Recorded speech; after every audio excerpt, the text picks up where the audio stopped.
जय हिंद विद्यार्थी मित्रों, આપણે ત્રિકોણમિતિ બતાવેલું છે ચેપ્ટર તમે પ્રેક્ટિસ કરી અને પૂરું કર્યું હશે। ચેપ્ટર નંબર 9 ત્રિકોણમિતિનો ઉપયોગ ખરેખર એ એક ચેપ્ટરનો એક ભાગ છે। એમના ત્રિકોણમિતિના જે વ્યવહારિક પ્રશ્નો છે આ છે। ઉપયોગ તો આપણે આગલા ચેપ્ટરમાં જોઈ ગયા કે ભાઈ દૂરથી કોઈ ખગોળશાસ્ત્રમાં કોઈ કલનશાસ્ત્રમાં ઉપયોગ, પછી કોઈ ભૌગોલિક સ્થાને ગયા હોય અને કોઈ ટાવર છે એની ઊંચાઈ અંદાજ મારવી હોય, કોઈ નદીની પહોળાઈ શોધવાની હોય, બરાબર। તો આ પ્રકારના પ્રશ્નોનો ઉકેલ લાવવા માટે ત્રિકોણમિતિનો ઉપયોગ આધારિત પ્રશ્નો આ ચેપ્ટરમાં છે। આ ચેપ્ટરના પ્રશ્નો શરૂ કરીએ એ પહેલા કેટલાક શબ્દ જે રકમમાં તમને વાંચવા મળશે એને આપણે સમજી લઈએ। તો પ્રથમ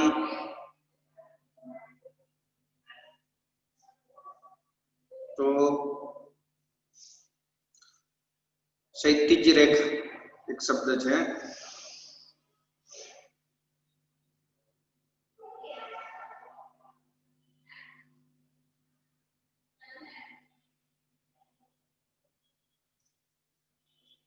क्षैतिज रेखा એટલે કે ઓરિજિનલ રેખા છે, સોરી ઓરિજિનલ રે, બરાબર ને। क्षैतिज રેખા यानी કે ઓરિજિનલ रे છે।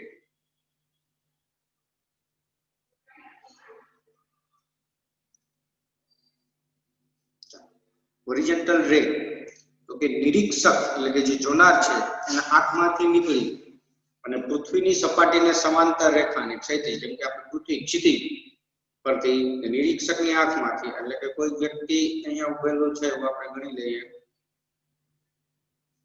એમાંથી આંખમાંથી નીકળતું અને પૃથ્વીની સપાટીને સમાંતર, કેમ કે આ આપણે અહીંયા ગણી લઈએ કે પૃથ્વી છે અને સમાંતર જે રેખા છે, બરાબર, એને કેવું રેખા કહેવાય છે? क्षैतिज કિરણ। क्षैतिज કિરણ અથવા क्षैतिज રેખા અથવા કેટલીક વખત સમક્ષિતિજ રેખા પણ કહેવાય। શું કહેવામાં આવે છે? સમક્ષિતિજ રેખા,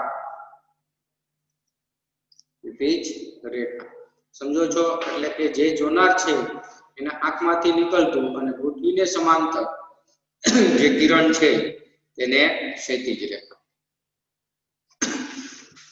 ઓકે, ત્યારબાદ દ્રષ્ટિ રેખા, બરાબર। તો દ્રષ્ટિ રેખા એટલે કે આંખમાંથી નીકળી અને કોઈ વસ્તુ નિરીક્ષકની આંખમાંથી નીકળી અને નિરીક્ષણ હેઠળની વસ્તુમાં, એટલે કે માનો કે અહીંયા કોઈ એક વસ્તુ છે, માનો કે આપણે ઊંચાઈ કોઈ એક મકાન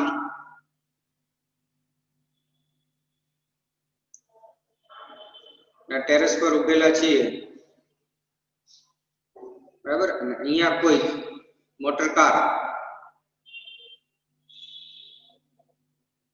પસાર થઈ રહી છે, બરાબર।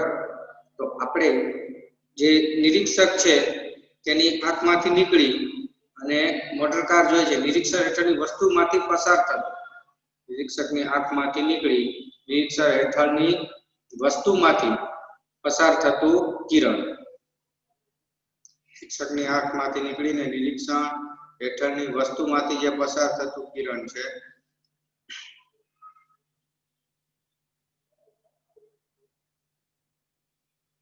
નિરીક્ષકની આંખમાંથી નીકળી નિરીક્ષક હેઠળની વસ્તુમાંથી પસાર થતું જે કિરણ છે એ કિરણને અથવા એ રેખાને શું કહેવાશે? દ્રષ્ટિ રેખા, બરાબર। એટલે સીધું સિમ્પલ ભાષામાં આપણે જોનાર વ્યક્તિ છે તો આપણી આંખમાંથી નીકળી અને આપણે જે વસ્તુને જોઈએ છે તે વસ્તુ સુધીનું જે અંતર, જે રેખા છે તેને દ્રષ્ટિ રેખા। શું કઈ રેખા? તો દ્રષ્ટિ, જોવાની રેખા। આમને જે છે આ રેખા જે છે તે કઈ છે? દ્રષ્ટિ રેખા, બરાબર। હવે એક શબ્દ એટલે આ એક બીજો શબ્દ સમજાયો આપણે, દ્રષ્ટિ રેખા, બરાબર। પહેલો હતો क्षैतिज રેખા, બીજો દ્રષ્ટિ રેખા। થર્ડ શબ્દ જે છે તે ઉત્સેદ કોણ,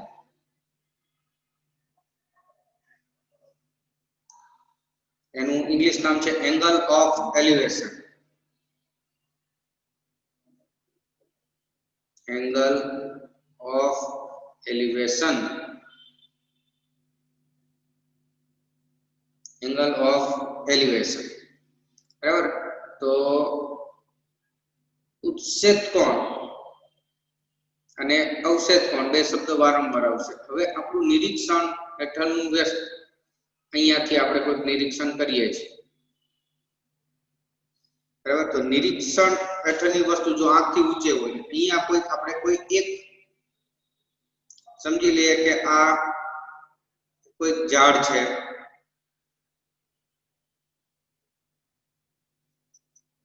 અને આપણે આ ઝાડની ટોચ જોઈએ છે, બરાબર. તો જો નિરીક્ષણ હેઠળની વસ્તુ નિરીક્ષણ આંખથી ઊંચે હોય અને નિરીક્ષક બિંદુથી તે વસ્તુ તરફની દ્રષ્ટિ રેખા, એટલે આપણે અહીંયાથી જોઈએ છે તો આ ટોચ જોઈએ છે એટલે દ્રષ્ટિ રેખા થઈ, દ્રષ્ટિ રેખા. અને નિરીક્ષક બિંદુમાંથી પસાર થતી ક્ષૈતિજ રેખા, ક્ષૈતિજ એટલે આપણી આંખમાંથી પૃથ્વીને સપાટીને સમાંતર રેખા, બરાબર. એટલે કે આને આપણે કઈ રેખા કીધી હતી? ક્ષૈતિજ રેખા. ને સાપેક્ષ ઉત્સેદ વચ્ચે બનતા ખૂણાને ઉત્સેદ કોણ કહેવાય. આ જે છે તે આપણો કોણ બને છે અહીંયા? ઉત્સેદ કોણ, બરાબર. એટલે કે દ્રષ્ટિ રેખા અને ક્ષૈતિજ રેખા વચ્ચે બનતો ખૂણો, થી બનતા ખૂણાને ઉત્સેદ કોણ. પણ ક્યારે? નિરીક્ષક હેઠળની વસ્તુ આપણી નિરીક્ષકની આંખથી ઊંચે હોય, જે જોનાર છે એની આંખથી વચ્ચે, એટલે કે આપણું સીધી ભાષામાં આપણું મોઢું ઊંચું કરવું પડે અને કોઈ વસ્તુ જોતા હોય ત્યારે ઉત્સેદ કોણનું નિર્માણ થશે, બરાબર. હવે આપણે બીજી રીતે વિચારીએ કે જ્યારે આ જે કન્ડિશન છે, આ ઉપરની કન્ડિશન, આ જે કન્ડિશન છે, આપણે અહીંયા આપણે વિચાર્યું કે આ મકાન છે, મકાનની ઉપર આ કોણ છે? તો કે નિરીક્ષક. નિરીક્ષક હેઠળની વસ્તુ જ્યારે આંખની નીચેની તરફ, એટલે આ જે મોટર કાર છે એ ક્યાં છે? આંખની નીચેની તરફ. એટલે નિરીક્ષક ની આંખમાંથી જો નિરીક્ષક હેઠળની વસ્તુ જ્યારે આંખની નીચેની તરફ હોય અને નિરીક્ષક બિંદુમાંથી પસાર થતું દ્રષ્ટિ રેખા અને નિરીક્ષક હેઠળની વસ્તુમાંથી પસાર થતી દ્રષ્ટિ રેખા અને નિરીક્ષક બિંદુમાંથી પસાર થતી ક્ષૈતિજ રેખા વચ્ચે જે બનતો ખૂણો છે તે કયો બનશે? અવક્ષેપ કોણ. આ જે ખૂણો બનેલો છે તે અવક્ષેપ કોણ, બરાબર. એટલે ચોથો શબ્દ જે છે તે આપણો અવક્ષેપ કોણ, એને કહેશું angle of depression, angle of depression.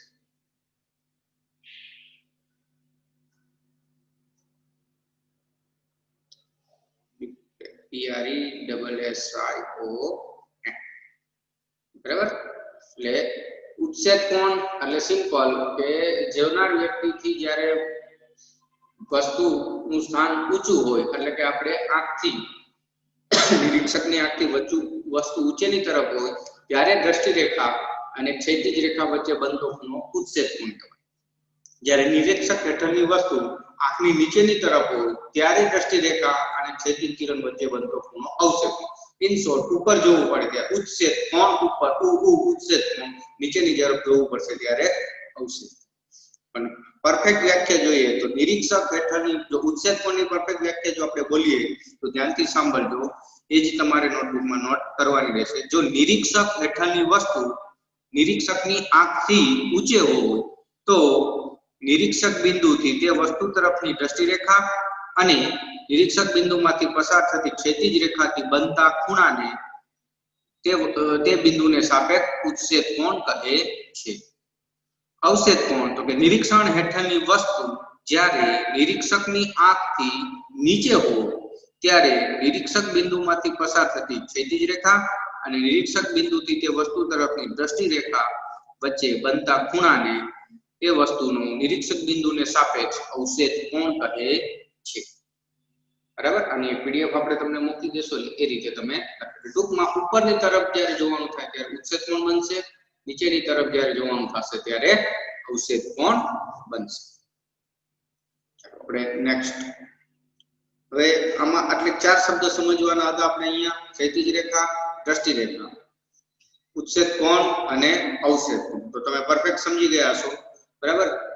જો ક્ષૈતિજ રેખા એટલે પૃથ્વીની સપાટીને સમાન. નિરીક્ષક, જો અહીંયા નિરીક્ષક તરીકે આખા ચેપ્ટરમાં આપણે હરેક વસ્તુને એક બિંદુ તરીકે લેશું, બરાબર. નિરીક્ષક હેઠળની વસ્તુ જે છે તે હંમેશા આપણે કયા સ્વરૂપે લેશું? બિંદુ સ્વરૂપે સ્વીકારી લઈશું.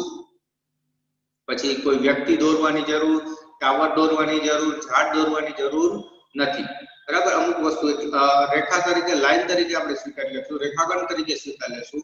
અને નિરીક્ષક બિંદુને હંમેશા એક બિંદુ તરીકે, બરાબર, કોઈ વ્યક્તિ હોય કે કોઈ પણ હોય એને આપણે બિંદુ તરીકે આખા ચેપ્ટરમાં સ્વીકારીશું.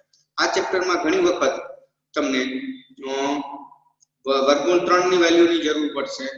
મોસ્ટ ઓફ તમને જ્યારે બ્રેકેટમાં આપેલી હોય ત્યારે જ ઉપયોગ કરવાનો હતો. એ 1.73 છે. વર્ગમૂળ 2 તો કે 1.41 છે.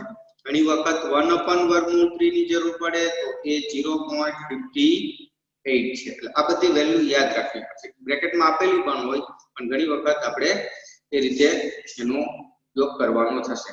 અંતર ઊંચાઈના અભ્યાસમાં ખાસ ઉલ્લેખ ન હોય તો હંમેશા વસ્તુને બિંદુ સ્વરૂપે જ લેવાય, બરાબર. વર્ગમૂળ 2 કે વર્ગમૂળ 3 એ જો છેદમાં આવતા હોય તો શક્ય બનતું હોય તો અંશમાં ફેરફાર કરીને જ સાદું રૂપ આપવું. જેમ કે આપણે વિચારીએ કે 15/વર્ગમૂળ 3 છે અને આ રીતે જ આપણે લઈ જવું. 5×15 વર્ગમૂળ 3 ભાગ ઉડાડી વર્ગમૂળ 3 થઈ જાય એટલે 5/3 માં કન્વર્ટ કરી દો. અને વર્ગમૂળ 2 કે વર્ગમૂળ 3 ની કિંમતો એ લગભગ કિંમતો છે. માટે જ્યારે દાખલામાં અંતિમ જવાબ શોધવાનો હોય ત્યારે જ કિંમત મૂકવી, બરાબર. એટલે વર્ગમૂળ 2 ને વર્ગમૂળ 3 ની કિંમત જો બ્રેકેટમાં આપેલી અને મૂકવાની થાય તો લાસ્ટમાં મૂકવાની, વચ્ચે ક્યારે મૂકવી નહીં, બરાબર. એટલે આ જે પ્રશ્ન છે એમાં ખાસ કરીને ત્રિકોણમિતિય ગુણોત્તરની મદદથી ઉપયોગ થશે અને મેજોરિટી કેસમાં આપણે ટેનનો જ મદદ લેવી પડશે. અમુક સંજોગો વસાત આપણે સાઇન કોસની મદદ લેવાની થશે. એ તો જેમ જેમ પ્રશ્ન કરશું એમ તમને સમજાય છે. એટલે વ્યવહારિક પ્રશ્ન છે. અહીં એક ખાસ ધ્યાનથી રકમ વાંચી અને આપણે શું કહેવાય ડ્રોઈંગ એટલે કે આકૃતિ બનાવવી પડશે. આકૃતિ એટલે 50% દાખલો થયો. ત્યાર પછી કયો ગુણોત્તર લેવો અને સાદું રૂપનું કામ, બરાબર છે. ચાલો તો ધીમેથી આપણે આ પ્રશ્ન બધા ધીમે ધીમે સોલ્વ કરીએ. ક્ષૈતિજ રેખા પૃથ્વીના સપાટીની સમાંતર દ્રષ્ટિ રેખા, નિરીક્ષક બિંદુમાંથી નીકળતું અને વસ્તુમાંથી પસાર થતું કિરણ એ દ્રષ્ટિ રેખા છે, બરાબર. ઉચ્છેદ કોણ તો કે નિરીક્ષક આંખની ઉપરની તરફ વસ્તુ હોય ત્યારે દ્રષ્ટિ રેખા અને સમક્ષિતિજ રેખા વચ્ચે બનતો ખૂણો એ ઉચ્છેદ કોણ થાય. નિરીક્ષણ હેઠળની વસ્તુ આંખની નીચેની તરફ હોય ત્યારે દ્રષ્ટિ રેખા અને સમક્ષિતિજ રેખા વચ્ચે બનતો ખૂણો તે અવક્ષેપ કોણ થશે. ચાલો તો હવે આપણે પ્રશ્ન કરીએ. આમાં બે પ્રકારના પ્રશ્નો આવી શકે: એક કાટકોણ ત્રિકોણ વાળા અને બે કાટકોણ ત્રિકોણ વાળા, બરાબર. તો શરૂઆત આપણે એક કાટકોણ વાળા ત્રિકોણથી શરૂઆત કરીએ.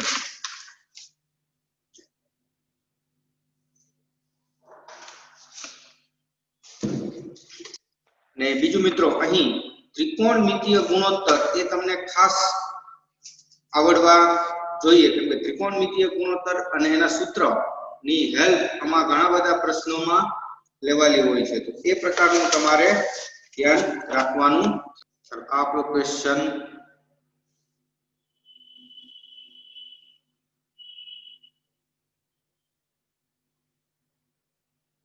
વન જે ઉદાહરણ 1 છે ટેક્સ્ટ બુક. જમીન પર એક ટાવર શિરોલંબ સ્થિતિમાં છે. ટાવર શિરોલંબ સ્થિતિમાં છે. તેના પાયાથી 15 મીટર દૂર રહેલા જમીન પરના એક બિંદુથી ટાવરની ટોચના ઉચ્છેદ કોણનું માપ 60 છે. તો ટાવરની ઊંચાઈ શોધો. જમીન પર એક ટાવર શિરોલંબ સ્થિતિમાં છે એવું કીધું, એટલે આપણે જમીન પર એક ટાવર શિરોલંબ સ્થિતિમાં છે એટલે આપણે ગણી લઈએ કે આ એક ટાવર શિરોલંબ સ્થિતિમાં છે.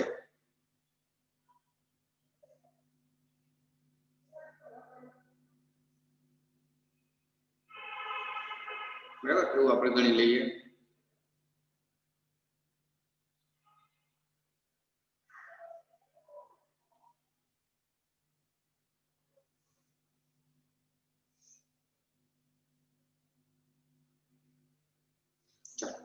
હવે જમીન પર એક ટાવર શિરોલંબ સ્થિતિમાં, ટાવર લઈ લીધું, જેનો પાયાથી 15 મીટર દૂર જમીન પરના એક બિંદુ છે, આ એમનો પાયો છે, ત્યાંથી 15 મીટર આ સાઈડ અથવા આ સાઈડ કેવી લઈ શકીએ આપણે, માનો કે અહીંયાથી દૂર આ 15 મીટર દૂર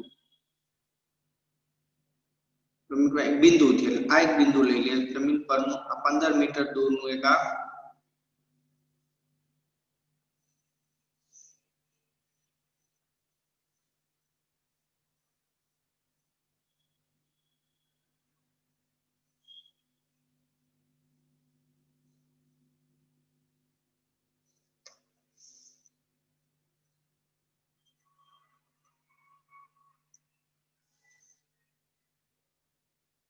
તો એનો ઉચ્છેદ કોણ બિંદુથી ટાવરનો ઉચ્છેદ કોણ, એટલે આપણે આ લાઈન ખેંચવાની રહેશે.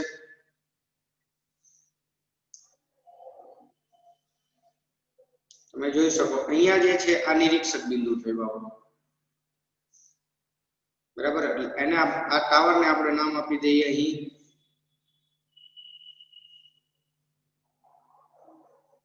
A, અમને નામ આપીએ B અને આને આપીએ C.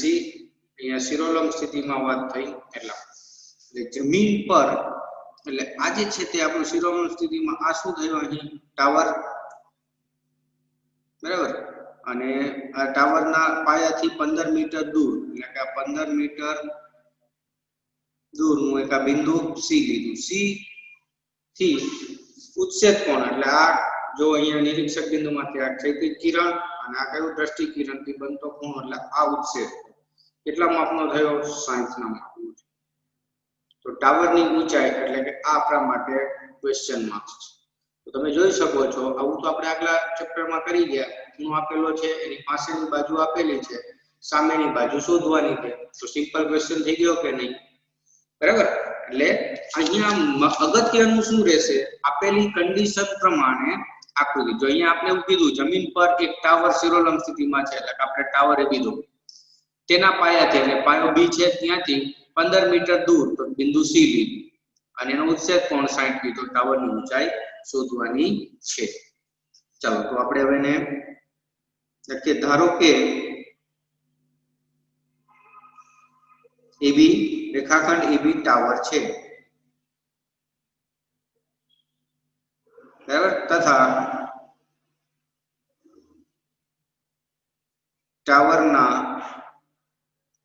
પાયા B થી 15 મીટર દૂરનું બિંદુ C છે. ચલો માટે BC બરાબર 15 મીટર.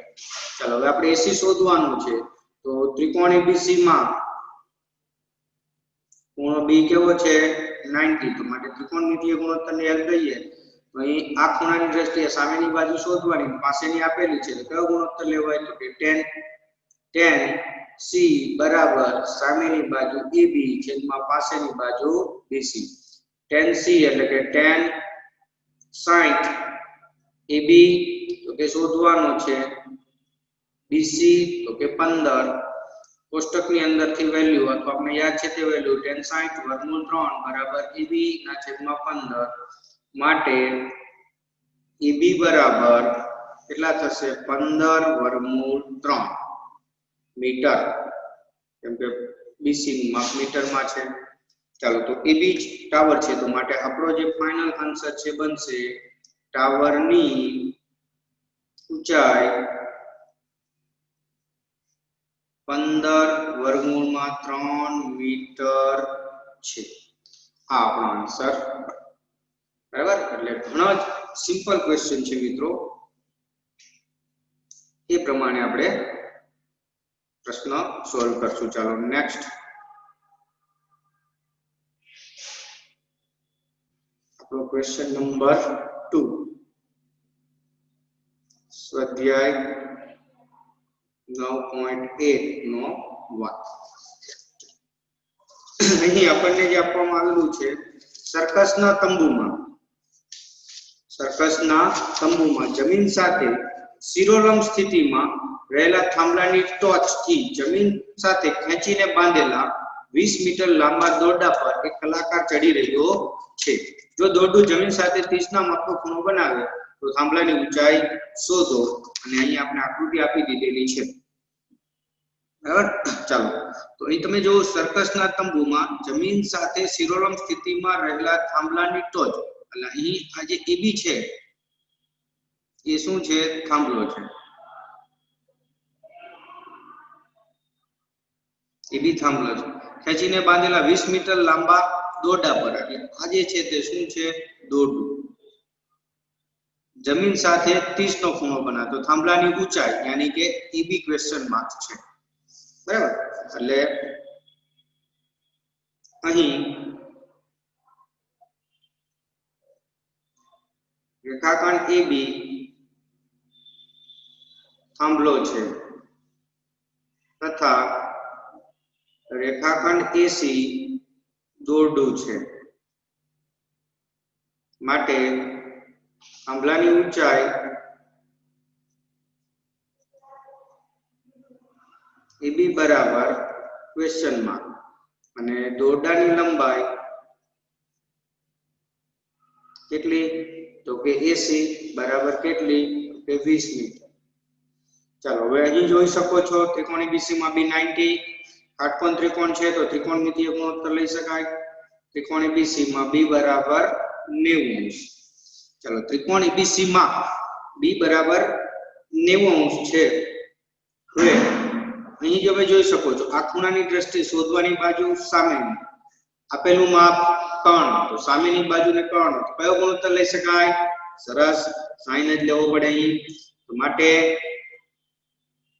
sin C બરાબર સામેની બાજુ AB છેદમાં કર્ણ AC તો sin C એટલે કેટલા 30 AB તો કે આપણે શોધવાનું કર્ણ AC તો કે 20 sin 30 બરાબર વર્ગમૂળ 3 ના છેદમાં 2 બરાબર AB ના છેદમાં 20 સોરી sin 30 તો 1/2 થશે ને મિત્રો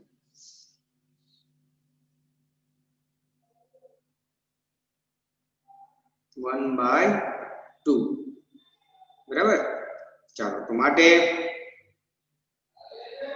AB બરાબર 20 ના છેદમાં 2 એટલે કેટલા થશે 10 તો માટે AB બરાબર 10 મીટર એટલે કે આપણો જવાબ જે આવશે તે થાંભલાની ઊંચાઈ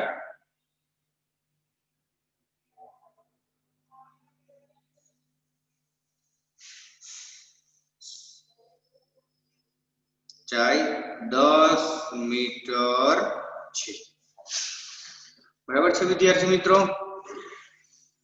એટલે આ આપણો બીજો પ્રશ્ન તો બહુ સિમ્પલ છે અહીંયા એક કાટકોણ ત્રિકોણ રચાય છે ત્રિકોણમિતિય કયો ગુણોત્તર ઉપયોગ કરવો તે આપણે જોવાનું રહેશે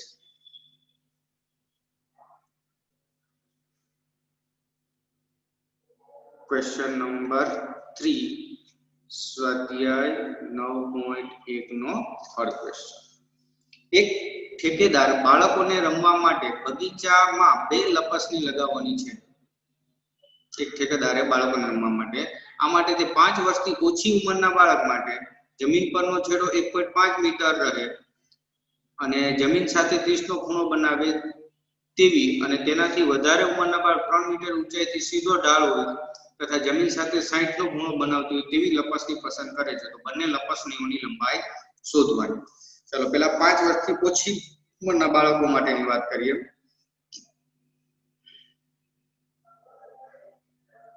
ફર્સ્ટ 5 વર્ષથી ઓછી ઉંમરના બાળકો માટે 5 વર્ષથી ઓછી ઉંમરના બાળકો માટે ચાલો હવે અહીં પહેલા તો બગીચામાં 2 લપસ તે 5 વર્ષથી ઓછી ઉંમરના બાળક જમીન પરનો છેડો 1. જમીનથી ઉપરનો છેડો 1.5 મીટર રહે બરાબર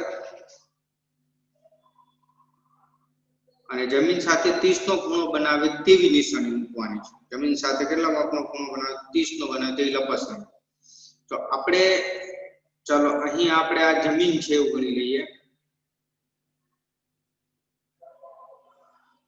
આ આપણી જમીન છે. ચાલો હવે અહીંથી જમીનથી ઉપરનો તરફ નો છેડો કેટલો કીધો આપણને 1.5 મીટર ઊંચેનો છેડો છે, બરાબર. આ 1.5 છે અને એના સાથે કેટલા ખૂણો જમીન સાથે 30 નો ખૂણો બનાવીને લપસણી મૂકવાની. અહીંયાથી તમારે લપસણી જે મૂકવાની છે એ કેટલો ખૂણો બનાવે 30 નો, તે રીતે મૂકવાની છે. એટલે કે હવે આ આપણા માટે આ જમીનથી ઉપરનો છેડો 1.5 મીટર, એટલે આ જે છેડો છે આપણો તે 1.5 મીટર નો થયો. 1.5 મીટર અને આ જમીન સાથે જે ખૂણો બનાવે છે તે કેટલો થયો 30.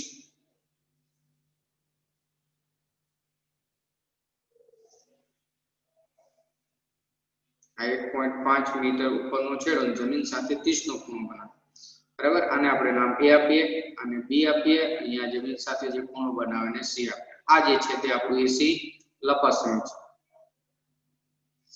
બરાબર. તો લપસણીની લંબાઈ શોધવાની છે પહેલા આ કિસ્સામાં. એટલે પહેલા તો અહીંયા આપણે ધારો કે રેખાખંડ AC નિશાની છે. અહીં ધારો કે રેખાખંડ AC એ શું છે તો કે આપણે લપસણી, સોરી નિશાની નહીં પણ લપસણી રાખવું પડશે ને.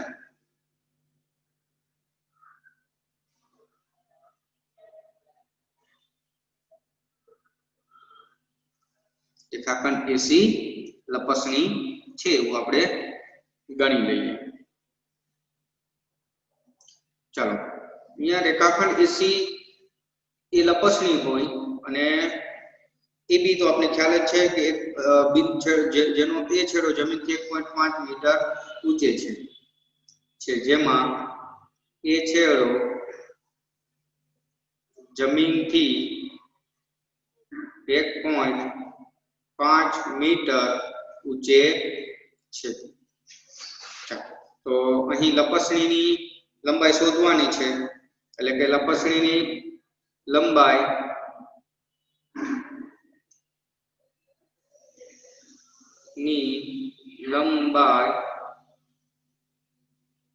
AC બરાબર ક્વેશ્ચન. ચાલો ત્રિકોણ ABC માં B બરાબર કેટલા છે 90. આપેલો ખૂણો 30 ની સામેની બાજુ આપેલી છે, કર્ણ શોધવાનું. તો કયો ગુણોત્તર ઉપયોગ લઈ શકાય આપણાથી 60.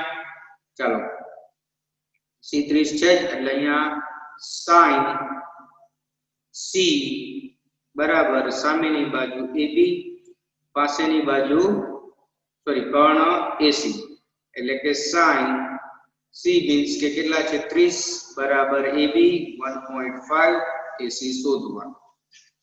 sin 30 એટલે કે 1/2 થશે ને. ચાલો sin 30 તો કે 1/2 થશે અહીં. ચાલો sin 30 માં આપણે 1/2 લેશું એટલે કે 1/2 બરાબર 1.5 AC. ચાલો તો માટે AC બરાબર 1.5 ગુણાકારમાં 2 માટે AC બરાબર 3 મીટર, બરાબર. એટલે એનો અર્થ એવો કે નાના બાળકો માટે લપસણીની લંબાઈ 3 મીટર થઈ. માટે નાના બાળકો માટે ની લપસણીની લંબાઈ 3 મીટર છે. હવે તો આપણે જોઈ શકીએ છીએ મોટા માટે શું કીધું, તેનાથી વધારે ઉંમરના બાળકો માટે 3 મીટર ની ઊંચાઈથી સીધો ઢાળ હોય. 3 મીટર ઊંચાઈ 1.5 હતો તો પેલો કેટલી મીટર ઊંચાઈથી 3 મીટર ઊંચાઈથી ઢાળ હોય. અને જમીન સાથે 60 નો ખૂણો બનાવતી હોય તો લપસણી કેટલી લંબાઈ રાખે. બરાબર. તો એ પ્રકારની આપણે આકૃતિ દોરીએ. એમાં આપણે સીધો જ પહેલા તો ત્રિકોણ લઈ લઈએ.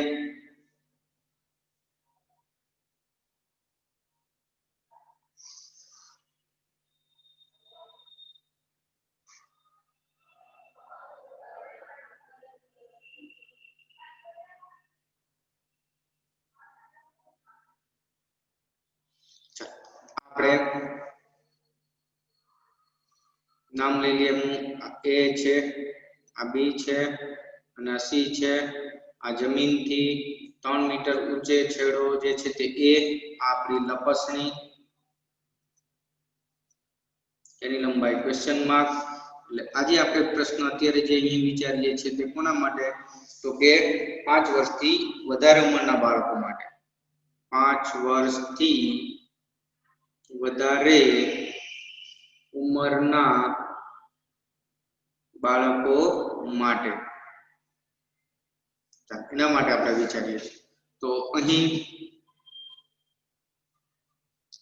AB બરાબર કેટલા થશે?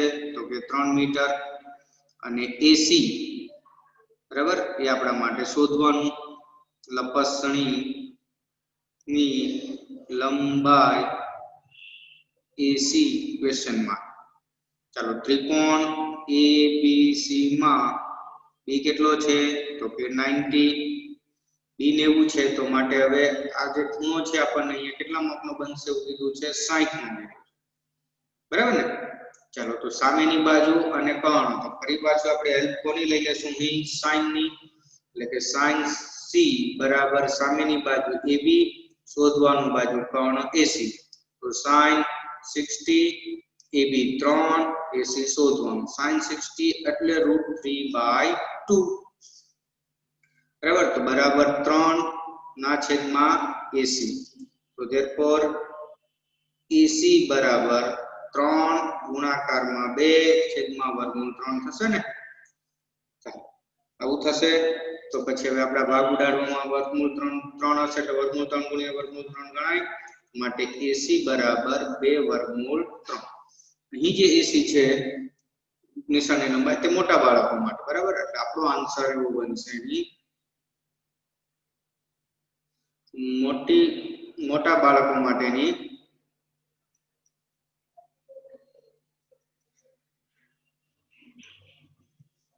લપસણીની લંબાઈ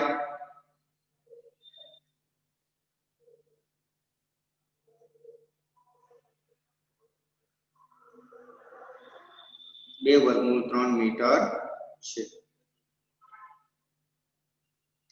સમજો છો મિત્રો? એટલે અહીં બે પ્રકારના એક જ સાથે બે પ્રશ્ન આપેલા છે તો આપણે એ રીતે ગણેલા છે. ચાલો, નેક્સ્ટ ક્વેશ્ચન જોઈએ આપણે.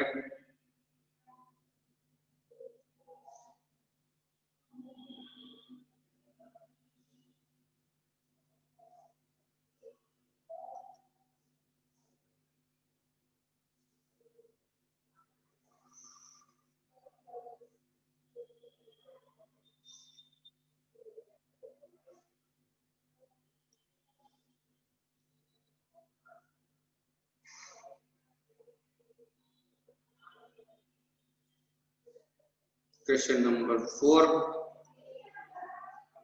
स्वाध्याय 9.1 નો 4. ટાવરના પાયાથી 30 મીટર દૂર રહેલા જમીન પરના એક બિંદુથી ટાવરના ટોચના ઉત્સેદ કોણનું માપ 30 છે તો ટાવરની ઊંચાઈ શોધો. ચાલો, બહુ સિમ્પલ ક્વેશ્ચન છે. ટાવરના પાયાથી 30 મીટર દૂર રહેલા જમીન પરના એક બિંદુથી. એટલે પ્રથમ આપણે એક ટાવર લઈ લઈએ. ટાવર આપણે લઈએ કે માનો કે આ એક ટાવર છે. બરાબર. ટાવરના પાયાથી 30 મીટર દૂર રહેલા જમીન પરના બિંદુ. આ ટાવરનો પાયો બી છે ત્યાંથી 30 મીટર દૂર આ જમીન પરનો એક બિંદુથી ત્યાંથી 30 અંશનો ઉત્સેદ કોણ. એટલે 30 અંશનો ઉત્સેદ કોણ થયો. ચાલો, આને નામ આપીએ A, આ B અને આ C. આ આપણા માટે ટાવર શિરોલંબ એટલે લંબ જ ગણવાનું. આ ઉચ્છેદ કોણ કેટલા માપનો થયો 30 ટાવરની ઊંચાઈ ક્વેશ્ચન એટલે EB ટાવર એટલે ટાવરના પાયાથી એટલે B થી 30 મીટર દૂર બિંદુ C ત્યાંથી બિંદુથી ટાવરની ટોચનો 30 એટલે પહેલા ઉદાહરણ જેવો પ્રશ્ન થઈ ગયો એટલે ધારો કે રેખાખંડ AB ટાવર છે તથા તેના પાયા B થી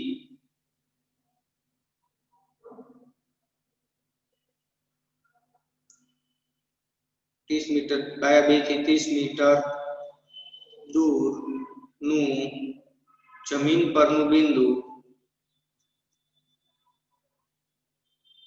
C છે તો માટે BC બરાબર 30 મીટર એટલે કે આ માપ કેટલું થશે 30 મીટર અને ટાવરની ઊંચાઈ AB બરાબર ક્વેશ્ચનમાં ચાલો અહીં ત્રિકોણ ABC માં ખૂણો B બરાબર 90 કાટકોણ ત્રિકોણ છે તો સામેની બાજુ શોધવાની પાસેની આપેલી છે જાતે વિડિયો પુશઅપ કરીને પણ આ દાખલો ગણી શકાય તમારે હું અહીંયા સોલ્યુશન લખું છું તમે જાતે કરજો એટલે કે tan C સામેની બાજુ AB પાસેની બાજુ BC એટલે કે tan C એટલે કેટલો 30 AB શોધવાનો અને BC કેટલો આપેલો છે આપણને 30 તો માટે tan 30 એટલે કે 1/3 AB શોધવાનો BC કેટલો 30 30 આ બાજુ લાવીએ તો AB બરાબર 30/3 30 એટલે 10 તાલી 30 √3 માં 10 √3 કેન્સલ કરીએ તો માટે આપણને AB જે મળશે તે 10 √3 માપ શેમાં આપેલું છે મીટર એટલે આપણો મીટર એટલે આપણો ફાઇનલ જવાબ જે બનશે તે ટાવરની ઊંચાઈ કેટલી ગણવી પડશે અહીં 10 √3 મીટર છે